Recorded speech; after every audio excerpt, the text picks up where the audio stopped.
Number 1, what is your name, please? My name is James Grassick. Number 2. My name is James Grassick. Number 3. My name is James Grassick. Only one of these people is the real James Grassick, and is the only one sworn to tell the truth.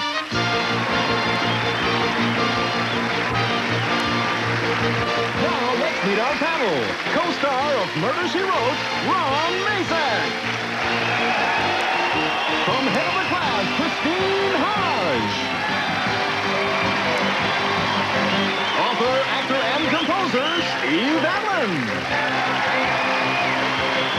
And Steve Allen's glamorous wife, actress Jayne Meadows. Here's the host of To Tell the Truth, Gordon Elliott. Oh! Good morning. And good morning, panel. Good morning, good morning. Morning, morning, morning. And Khrystyne, the last time I saw somebody wearing an outfit like that, they had a wolf and a picnic basket with them. What big eyes you have, Grandma. Oh, yes. Let's go lunch in the woods somewhere for a little while. We're going to move along. Let's get right to the story presented by our first team of challengers, all three of whom claim to be James Grassick. And here is his story. You could read along with me. I, James Grassick, am an underground musician.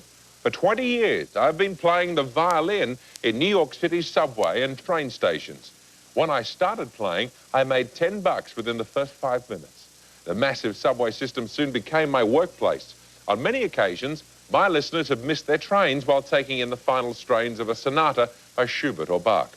While most musicians dream of making it on Broadway, I was making it under Broadway. Recently, with the money tossed my way, I rented a hall in Lincoln Center and performed a concert to a packed house of my subway friends. I played 12 encores, but my favorite platform is still on 53rd Street and Lexington Avenue. So I'm James Grassick.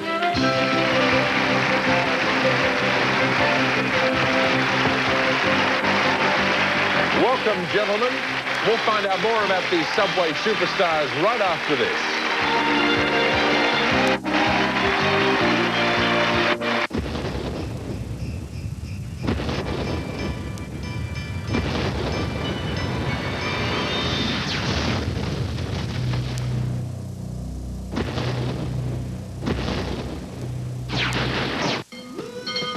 It's not just what you do, it's how well you do it. For years, the Money Store has been helping homeowners with less than perfect credit refinance their mortgages or get home equity loans. But what really sets them apart is their commitment to service, like being able to apply by phone anytime, day or night, at your convenience, and closing your loan in a matter of days, not weeks, so you can get on with the more important things in your life. Call the Money Store and find out for yourself the difference between just doing a job and doing it well. Call 1-800-LOAN-YES. Why is everybody talking about the Game Show Network? Because they love it. The prizes, the excitement. I love their faces. It's an adrenaline rush. I like to see people lose. These shows are so incredible, and there's so much energy. It's just so cool. What a show! And you jump when they jump, and you laugh when they do something stupid. The emotions, they're just so contagious. Well, I always love just watching people spaz out. It's exciting. It's fun. But I sit in front of the TV, I scream out the answers. That's right, you're wrong. I'm addicted to game shows. Needlepoint is marvelous therapy. I love watching the old celebrities like Ginger Rogers, Jerry Lewis. She's hilarious. Elizabeth Taylor, she was a beautiful woman. I should hope to tell you. Bob Hope, Groucho Marx. I could watch them all night long. Everybody wants to win. I love to win. Game shows is where it's at. Tune in to watch, play, and win on the all-new Game Show Network. Let the games begin. Welcome back to Tell the Truth and panel. All these three people claim to be James Grassick. Oh, bless you, little sneeze from Khrystyne. Let's start the questioning with Jayne Meadows. Jayne. Jim, number 1. Who are the most generous, women or men, in donations? Men, generally. Men?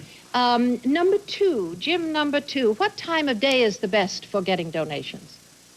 I think the rush hour is the best because there are a lot of people in the subway and it can be really, just adds up better. It does. And number 3, did you study? Yes, I went to the Juilliard School of Music. And it was 20 years ago that you started this? How old were you when you... I was 18. You're not, 38. Isn't that wonderful? Number one, again, the hall in Lincoln Center. What was the name of the hall that you rented? Well, it was the West Wing, the room in the West Wing. And number two, how much did it cost you to rent it? $5,003. And what was the size of... What was the $3 for? Steve Allen. Goodwill, I guess, was that. Number one, what was the number? Is there any particular number that usually makes them reach in their pocket? Something sad, something funny? What number were it? It's usually a piece that I've composed myself, which Fantasy on Flatbush Avenue or Meatballs over Manhattan. My more original, that's what usually gets it. Number two, it cannot have escaped our attention that of all three of you, you were the one carrying the fiddle case. Might I ask, what is in that case? Number two? A violin. Devastatingly simple. Devastatingly simple. That'll teach you to ask smart questions. You helped me a lot with that last Yeah, question. he should be a liar. Now Go I for it, know. Khrystyne. Okay. Number three. Oh, what type of violin do you have? It's a Bellini. And number two, how old were you when you first started to play? I was 8 and a half. 8 and a half. I heard the violin over the loudspeaker, and I was curious about it. You loved it. Number one, how did you decide to rent a hall in Lincoln Center? Well, I decided to do it. I needed the money, and I have quite a following in the subways. And that's how I decided to do it. I thought I could fill the place. And wonderful. Number three? Oh, sorry, time's up. Ron Mazak. Number two, why would we know the song Love in Bloom from the violin?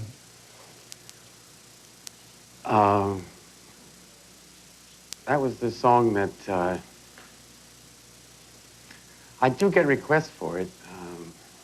He can't tell you about it, but he can play it. Okay. Number three, what is the Hot Canary?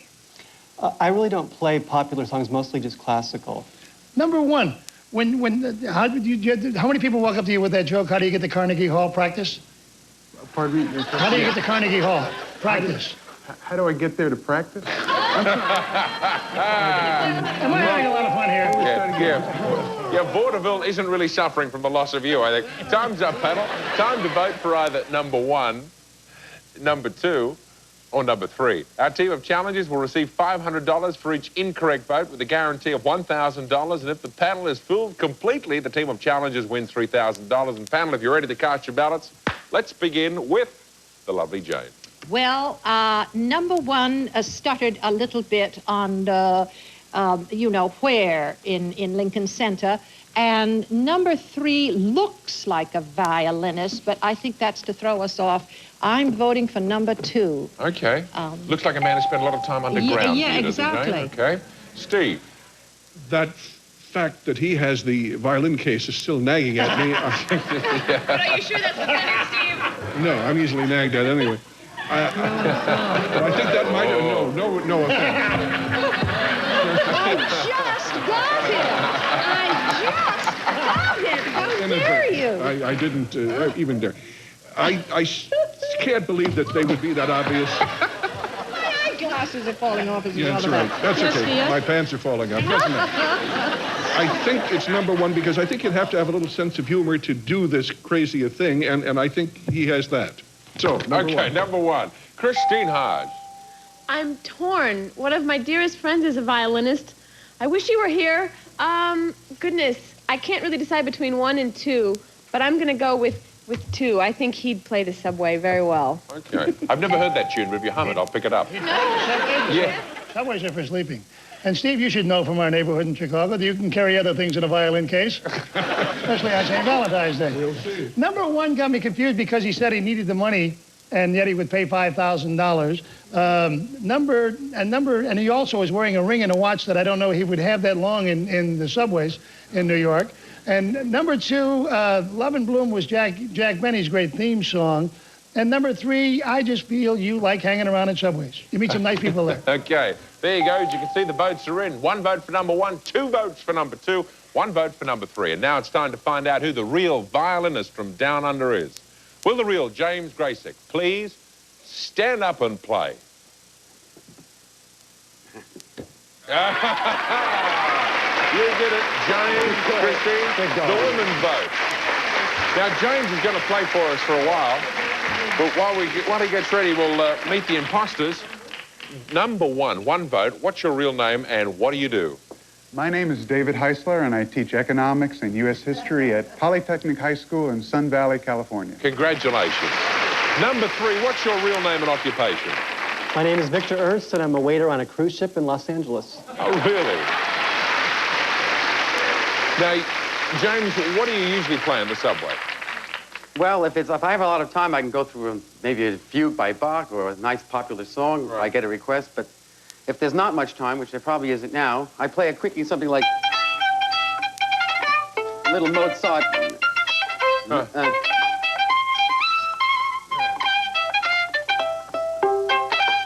It's on the Marriage of Figaro. And then I ring it with the bell of the train when it closes. That's great. When the doors close, it goes like this. All right, tell you what. Well, you can play us now, but right now there are 2 incorrect votes at $500 a vote. Keep going, James. Keep going. Okay, so your team will receive $1,000. Thank you for being here with us today. And tell the truth, keep going. We'll be back with a lady who loves hot spots. She's a firefighter right after this. Why switch from this freeze-dried to decaffeinated Folgers crystals? Folgers isn't just dark.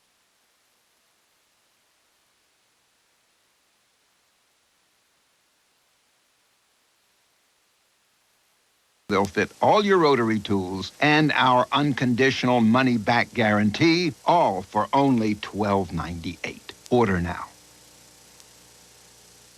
Welcome back to Tell the Truth. Let's meet our next team of challengers.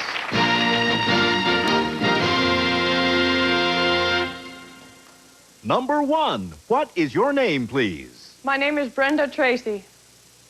Number 2. My name is Brenda Tracy. Number 3. My name is Brenda Tracy. Okay, panel, it is up to you now to locate the real Brenda Tracy, and here is her affidavit if you'd like to read along with me. I, Brenda Tracy, am the only woman smoke jumper in the state of California. I'm part of the world's most elite firefighting team, the California Smoke Jumpers. When a fire breaks out, we fly over the inferno and parachute to the forest floor, trying to avoid landing in a tree. On the ground, we battle the blaze by hand, using crosscut saws, Pulaskis, and shovels. We've flown to Alaska to fight a blaze that raged out of control for 3 months. And recently, in the Sierra National Forest, temperatures soared to 700 degrees. Trees exploded and burned in seconds as we dug fire lines to set back the flames. My job is dangerous, but I love jumping into fires. Signed, Brenda Tracy.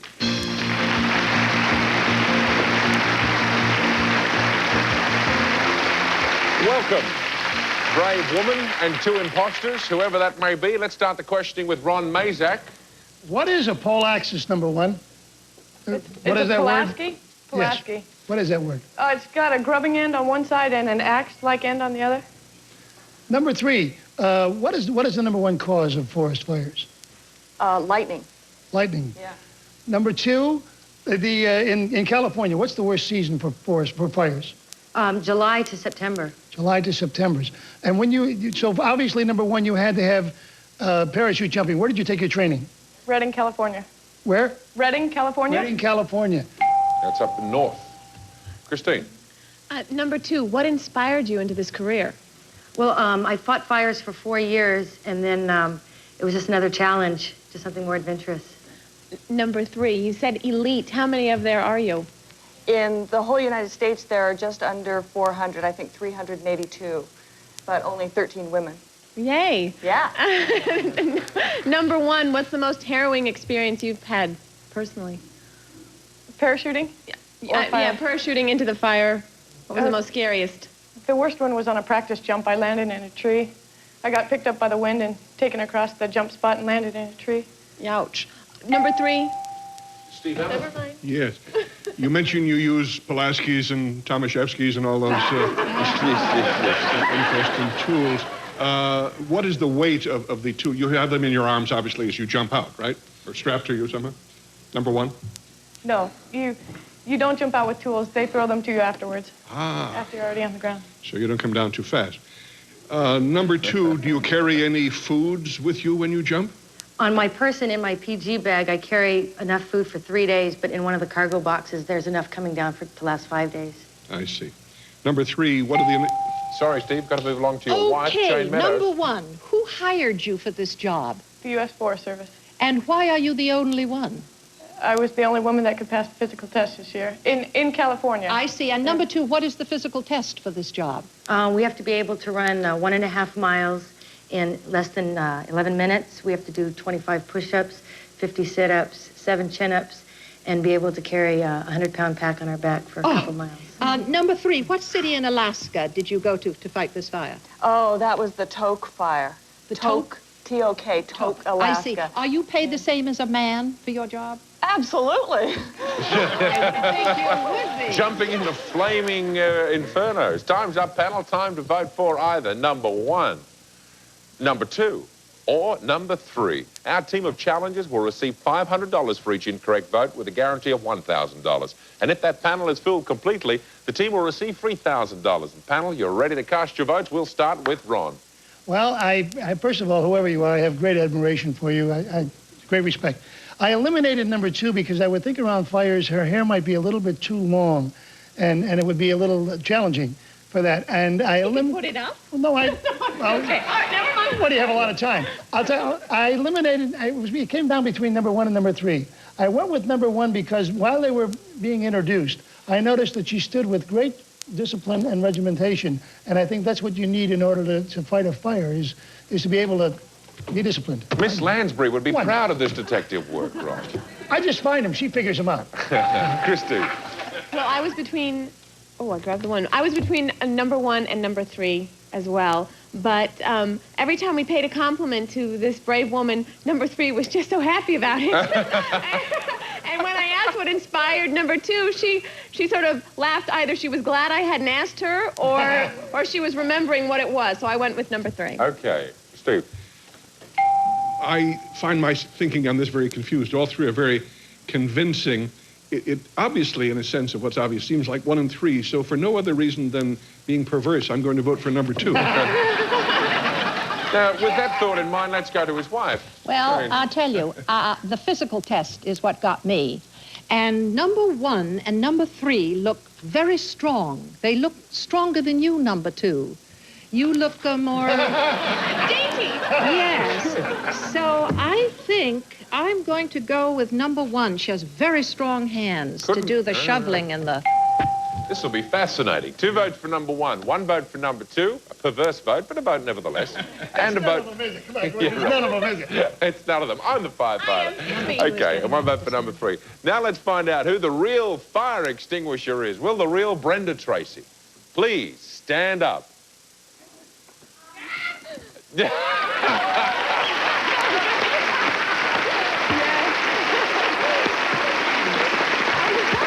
Did you hear someone in the audience scream there when number 2 almost got up? And now, you were telling us that you landed in a tree in a training session. What could have happened if that was a real fire and the tree was on fire? You could have been killed. Yeah. We usually don't jump that close to the fire. Really? But then you get out, you were saying in rehearsal, by walking out, hiking out. But if the fire isn't under control, what happens then? How do you get out?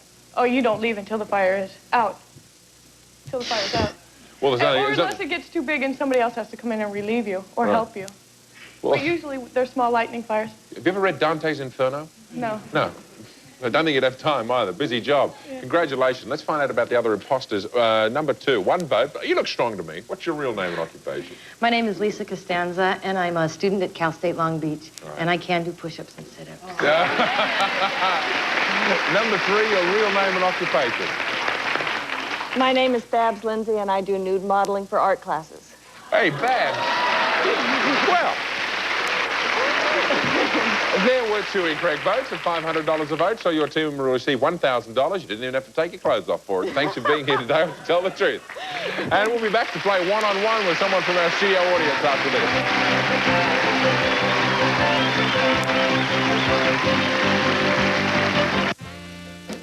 Remember when a candy bar used to cost a dime? Nowadays, it seems like you have to use a credit card to pay for just about everything. Unfortunately, credit cards are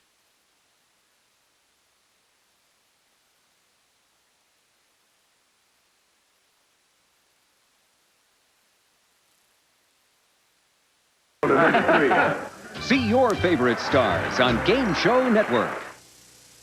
Welcome back. Now it's time to play one-on-one with someone from our studio audience. Burton, who do you have for us today? Well, Gordon, today I'd like you to meet John Fritz of Riverside, California. Hello, John. Hello.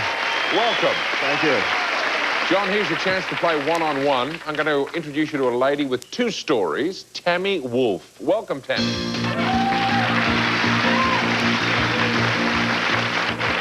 Now, John, Tammy is going to tell us 2 stories, only one of which is the truth. And if you can spot that true story, you'll win $500. Tammy, what's your first story? I've been chewing bubble gum since I was 5 years old. I've blown the largest bubble on record. Okay, now that may or may not be the truth, John, so let's listen to Tammy's second story. I was a waitress.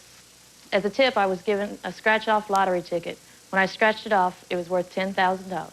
Okay, now, panel, to help John win that $500, you'll ask one question about each story. Let's start with story number 1, that of the bubble gum. Jayne. Tammy, is there a kind of gum that's the best for blowing bubbles? I use double bubble. Steve. Have you ever found yourself unable to blow a bubble? Not very often. People make me laugh. Khrystyne. Did you used to get in trouble in school for blowing bubbles? All the time. Ron. I was hoping they were going to help me here. How do you measure the world's largest bubble? Well, my boyfriend made up a thing out of a caliper, and it put a measuring thing on it, and you blow the bubble, and he puts it up underneath it so it comes up on both sides, and it measures the diameter. You measure it very carefully, of course, Ron. Okay, now, John, you've heard the first story. Let's listen to the second, that of the lottery win. Jayne. Now, I'm fascinated. Did you keep the lottery ticket, or did you return it to the person who gave you the tip? I tried to return it, but he wouldn't take it. So you got to keep the $10,000. Oh, Steve. Did you know the gentleman's name, if it was a man? Yes. Khrystyne. How big was the bill? He only spent maybe $10 in there. Ron. Well, I asked all 3 of my questions. How do you like that, Gordon? Was he happy that you won it? Oh, yeah, he was real happy about it. All righty, John, you've heard that rigorous cross-examination. Did Tammy blow the largest bubble, or did she win the lottery? She looks like a bubble dancer. I would say she blew the largest bubble. Okay, if you're right, you win $500. Who's writing your script, by the way, John? Okay, Tammy, what's your true story? To tell the truth, I won the lottery. I'm sorry, John. You were wrong, but we do have a very nice gift for you. Thanks for playing one-on-one. Thank you. And Tammy, for stumping our contestant, you win $1,000. And what have you done with the money? How did you spend it? Oh, I paid off a lot of bills and bought a bunch of stuff and kind of blew some of it. Had a good time with it. Okay. Thanks for joining us today on One-on-One. We'll be back right after these words. It's one for the money. From the world's greatest performer. 2 for the show. Comes the world's greatest performance video. Get ready now, go, cat, go, but don't. Presenting Elvis, The Great Performances, a feature-length video celebration of exclusive music and memories from the king of rock and roll. Join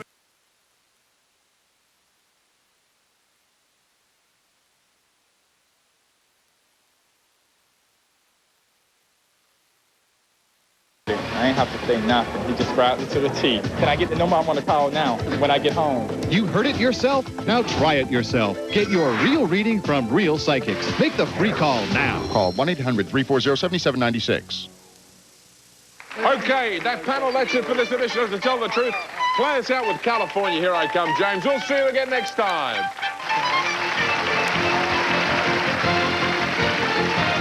This is Burton Richardson speaking for To Tell the Truth, a Mark Goodson television production.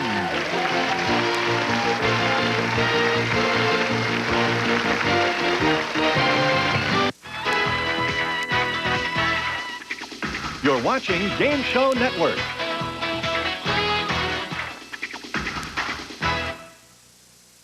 Hi, I'm Mariette Grant, and this is Wide World of Games. Our salute to talk show hosts wouldn't be complete without the